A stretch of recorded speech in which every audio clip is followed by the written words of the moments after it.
Pour résumer, nous allons passer à un exercice pour vous faire appliquer les connaissances que vous venez d'apprendre. Nous venons de voir que les dictionnaires permettaient de faire correspondre à des clés des valeurs.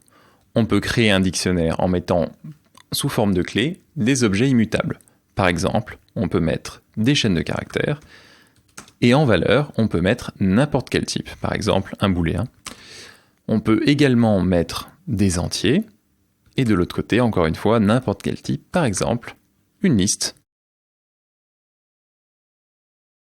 Notre dictionnaire a maintenant deux clés, la clé chaîne et la clé 12. À chacune de ces clés correspondent des valeurs. Les dictionnaires ont une taille et on peut modifier directement les valeurs en utilisant cette syntaxe. On peut parcourir un dictionnaire en utilisant une boucle for, néanmoins si on veut accéder à la paire d'éléments, on fera for element in dico.items. Items nous renverra une liste de tuples qui nous permet de naviguer tuple par tuple de paires clés-valeurs dans notre dictionnaire. Comme vous pouvez le voir, il n'est pas rare d'avoir des types imbriqués. Par exemple, nous avons ici une clé 12. Notez que les dictionnaires ne sont pas ordonnés, donc il n'y a aucune importance que nous mettions 12 ou 0 ou moins 2. À partir du moment où cette clé existe, on peut l'accéder. Si cette clé n'existe pas, nous aurons une key error. Ici, nous avons une liste et derrière, nous pouvons chaîner le parcours de cette liste. Récupérer, itérer sur des listes et des sous-éléments impliquera forcément de faire plusieurs boucles for puisqu'elles sont imbriquées. Mais en attendant, on peut directement utiliser les méthodes qui sont derrière ces listes. Pour l'exercice suivant, nous allons créer un sondage. Vous allez créer une boucle while qui va demander quelle est votre couleur préférée. Chaque fois que quelqu'un entrera une couleur, elle sera rajoutée dans un dictionnaire. Et dans ce dictionnaire, on notera le nombre de fois où une personne a rentré cette couleur. On présuppose donc qu'il y aura plusieurs personnes derrière l'ordinateur qui écriront successivement leur couleur préférée.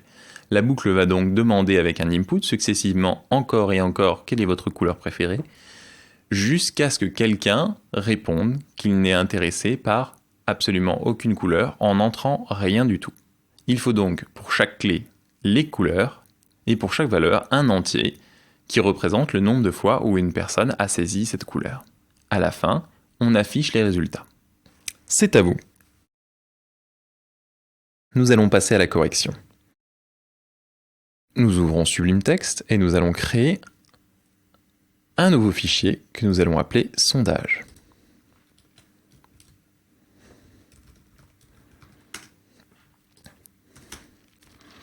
Il nous faut un dictionnaire dans lequel nous allons mettre nos statistiques et une boucle while qui va nous dire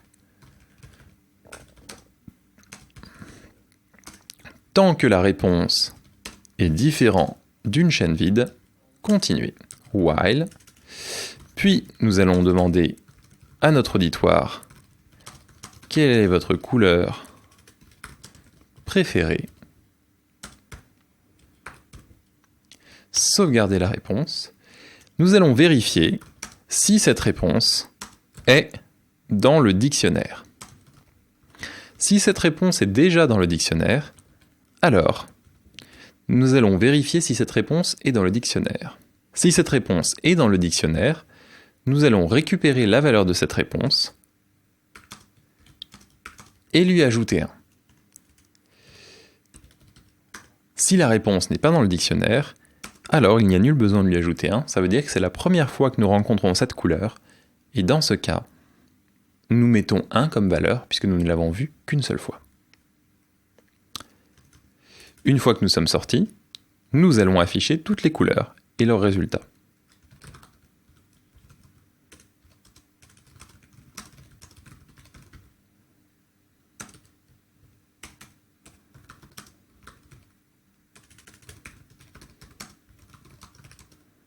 Voilà, nous allons sortir du shell Python et nous allons exécuter notre exercice. quelle est ma couleur préférée? Eh bien, disons que je dis que ce soit bleu, plusieurs fois, quelqu'un d'autre préfère le rouge, quelqu'un d'autre préfère le jaune, quelqu'un d'autre préfère le rouge, quelqu'un d'autre préfère le jaune, quelqu'un aime le bleu encore, et quelqu'un ne dit rien. On sort maintenant, et voici le vote pour les couleurs. Vous voyez que nous avons un léger bug ici, c'est que nous avons sauvegardé la chaîne vide. Le mieux étant donc de vérifier ici que nous n'arrivons jamais sur une chaîne vide. Si nous arrivons sur une chaîne vide, nous ne l'ajoutons pas d'une manière ou d'une autre. Donc, if réponse différent de la chaîne vide, et nous rentrons là-dedans. Nous n'aurons donc plus ce problème.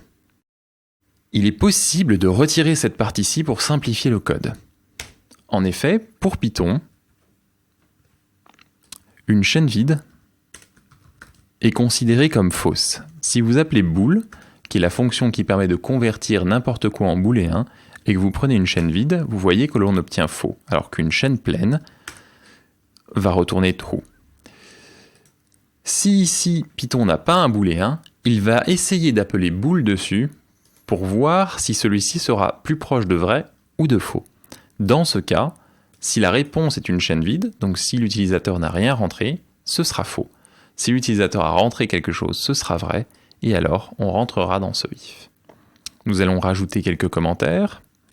Création du dictionnaire. Initialisation de la réponse anon. Tant que la réponse n'est pas une chaîne vide, demander aux utilisateurs leur couleur préférée. Si la dernière réponse n'est pas vide, si la réponse existe dans le dictionnaire, incrémenter le score existant. Si la réponse n'existe pas, mettre un score de 1. Enfin, afficher la liste des votes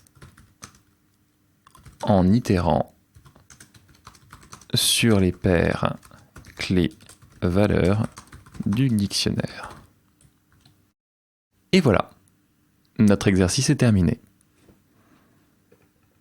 Notez bien que ces commentaires-là sont là à but pédagogique. Dans un véritable code, vous ne mettrez d'une part pas les commentaires en français, mais vous les mettriez en anglais.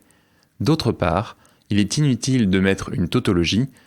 Une fois qu'un programmeur connaît son métier, il sait parfaitement qu'ici nous créons un dictionnaire et que nous initialisons la réponse à none.